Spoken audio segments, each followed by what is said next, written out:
আজি চিচি বৰগাঁও সমষ্টিৰ বাবে এক ধনাত্মক খবৰ। নতুনকৈ গঠন হোৱা চিচি বৰগাঁও সমষ্টিত নতুনকৈ ৰাজনৈতিক ধুমুহা। আটাছৰ কেন্দ্ৰীয় উপদেষ্টা চাউদুলাল বৰুৱাই ছাত্ৰ সংগঠনটো ত্যাগ কৰি অসমৰ জনপ্ৰিয় নেতা অখিল গগৈৰ নেতৃত্বত ৰাইজৰ দলক যোৱা 16 ফেব্ৰুৱাৰী তাৰিখে গুৱাহাটীৰ লিলি হোটেলত ৰাইজৰ দলৰ যোগদান সভাত দুলাল বৰুৱা অসমৰ ৰাইজক সেৱাৰ অংগীকাৰ কৰি সাধাৰণ ৰাইজৰ জনপ্ৰিয় ৰাইজৰ দলত যোগদান কৰে। আজি 19 ফেব্ৰুৱাৰী তাৰিখে চিচি বৰগাঁও ৰাইজে বৰদলনিৰ পৰা ৰাইজৰ সেৱক দুলাল বৰুৱাক উষ্ম আদৰণি জনাই এক শোভাযাত্ৰাৰে ধেমাজি সদৰ হৈ চিচি বৰগাঁও সমষ্টিৰ চিলাপথাৰত উপস্থিত হয়। চাউদুলাল বৰুৱাক চিলাপথাৰ ৰাইজৰ দলৰ কাৰ্যালয়ত বিপুলভাৱে আদৰণি জনাই ভিন্ন সংগঠনৰ ৰাইজে আৰু আগন্তুক ২৬ৰ বিধানসভা নিৰ্বাচনৰ বাবে চিচি বৰগাঁও সমষ্টিৰ পৰা শক্তিশালী প্ৰাৰ্থিত্ব নিৰ্বাচনী যুদ্ধত লিপ্ত হোৱাৰ আগজাননী ইতিমধ্যে প্ৰকাশ হৈছে। স্বাধীনতাৰ পিছৰ পৰা আমি দেখিছোঁ ধেমাজি জিলাৰ বিধানসভা সমষ্টিৰ অন্তৰ্গত বিভিন্ন অঞ্চল সম্প্ৰতি সমস্যাৰ দুৰ্দশাগ্ৰস্ত। এই সমষ্টি উন্নয়নৰ কাৰণে বিগত সময়ৰ বিধায়কসকলে তেওঁলোকে কোনো গুৰুত্ব প্ৰদান কৰা নাছিল। গতিকে আমি 22 বছৰ সংগ্ৰাম কৰাৰ পিছত যোৱা 16 তাৰিখে সংসদীয় ৰাজনীতিত প্ৰৱেশ কৰিবৰ বাবে ৰাইজৰ দলত আনুষ্ঠানিকভাৱে যোগদান কৰিছোঁ আৰু এই সমষ্টিটো উন্নয়নৰ বাবে তৃতীয় এটা সমষ্টি হোৱাৰ বাবেই এই সমষ্টিটো সংৰক্ষণমুক্ত হোৱা হেতুকে সকলো ৰাইজে বিশেষকৈ যুৱ প্ৰজন্মসকলে তেখেতলোকৰ আহ্বান অনুৰোধত মই ৰাইজৰ দলৰ পৰা প্ৰতিনিধিত্ব কৰি অহা বিধানসভা নিৰ্বাচনত প্ৰতিদ্বন্দ্বিতা কৰিবলৈ বুলি সাজু হৈছোঁ।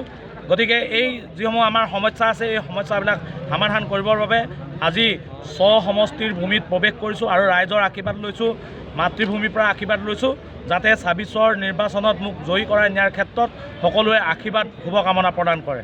দলে কি ভিত্তিত আপোনাক টিকেট দিবলৈ আপুনি এখন কৰিছে? দলে এজন যুৱ প্ৰজন্মৰ যুৱক হিচাপে মই যিখিনি 22 বছৰ ছাত্ৰ সংগঠনত থাকি ৰাইজৰ হকে কাম কৰিলোঁ তাৰ ভিত্তিতে হয়তো মোক নিৰ্বাচিত কৰিছে। গতিকে মই অনুভৱ কৰিছোঁ দলে এটা ভাল সিদ্ধান্ত গ্ৰহণ কৰিছে যাৰ জৰিয়তে মই সমষ্টিৰ ৰাইজৰ কাম কৰিবলৈ এটা নতুন সুযোগ পাম বুলি আশা কৰিছোঁ। সমষ্টিত কি সমস্যা আছে আৰু আপুনি বিজয়ী হ'লে কোনবোৰ সমস্যা অগ্ৰাধিকাৰ দিব লাগিব? চব সমষ্টিত সমস্যাৰ কথা ক'লে শেষ নোহোৱা সমস্যাৰ জড়িত।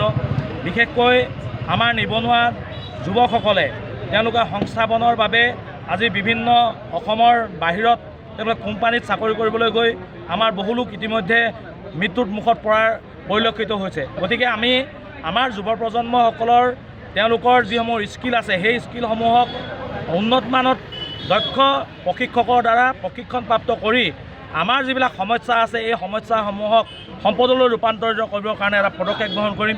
এই বিষয়টো যদি গোটেই বিষয়খিনি উল্লেখ কৰিবলগীয়া হয় আমি আমাৰ যিসমূহ বানপানীৰ গৰকাই অঞ্চল, বানপানীৰ যিসমূহ বান গৰাখহনীয়া এই অঞ্চলবিলাকত আমি এটা বান নিয়ন্ত্ৰণ কৰিবৰ কাৰণে যিখিনি আমি ব্যৱস্থা গ্ৰহণ কৰিম তাতে গো পালন কৰিবলৈ, কৃষি উৎপাদন কৰিবলৈ, দুগ্ধপান বা আমাৰ বিভিন্ন ধৰণৰ মৎস্য উৎপাদনকে ধৰি বিভিন্ন স্কিলৰ কাৰণে আমি কাম কৰিম।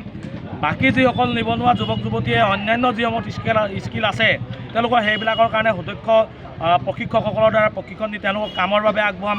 ক্ৰীড়া ক্ষেত্ৰত মই গুৰুত্ব প্ৰদান কৰিম। যিসকল উঠি অহা প্ৰজন্মই ইতিমধ্যে শাৰীৰিকভাৱে তেওঁলোকে সক্ষম হৈ ক্ৰীড়াৰ ক্ষেত্ৰত আগবাঢ়িছে এইসকলকো আমি উন্নত মানদণ্ডৰ দক্ষ খেলুৱৈ প্ৰশিক্ষকপ্ৰাপ্ত দি তেওঁলোকক আমি ক্ৰীড়াৰ ক্ষেত্ৰত সুযোগ দিবলৈ চেষ্টা কৰিম।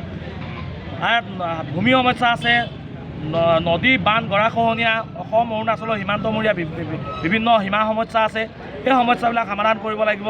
তাৰ লগে লগেই ইয়াত আমি কৃষি ক্ষেত্ৰত, স্বাস্থ্যৰ ক্ষেত্ৰত আৰু শিক্ষাৰ ক্ষেত্ৰত এটা মই গুৰুত্বপূৰ্ণ ভূমিকা গ্ৰহণ কৰি এইসকলক উপকৃত কৰিবৰ কাৰণে মই চেষ্টা কৰিম।